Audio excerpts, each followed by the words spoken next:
మొదటగా ఈ వీడియోలో మనం భగవద్గీత అధ్యాయము 2 శ్లోకము 23ను పరిశీలిద్దాం.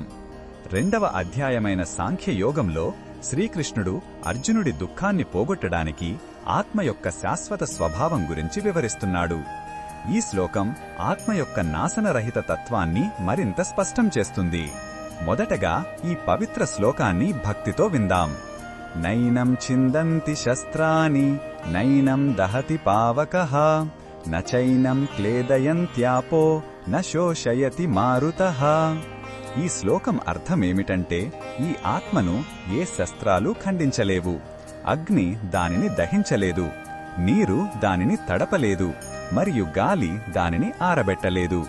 ఇక్కడ భగవానుడు ఆత్మ భౌతిక పదార్థం కాదని, అది పంచభూతాలకు అతీతమైనదని నొక్కి చెబుతున్నాడు.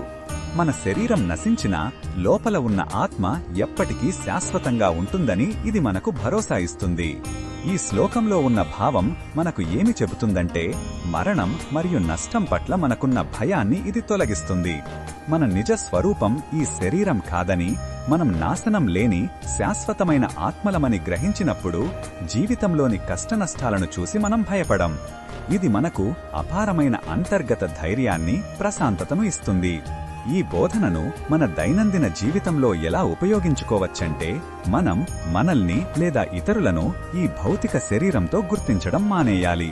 ప్రియమైన వారిని కోల్పోయినప్పుడు దుఃఖంలో మునిగిపోకుండా వారి ఆత్మ శాశ్వతమైనదని గుర్తు చేసుకోవాలి. జీవితంలో ఎదురయ్యే సవాళ్లను, మార్పులను ధైర్యంగా ఎదుర్కోవడానికి ఈ జ్ఞానం మనకు సహాయపడుతుంది. మరిన్ని భగవద్గీత శ్లోకాల అర్థాన్ని తెలుసుకోవాలంటే మా తదుపరి వీడియోలను తప్పకుండా చూడండి.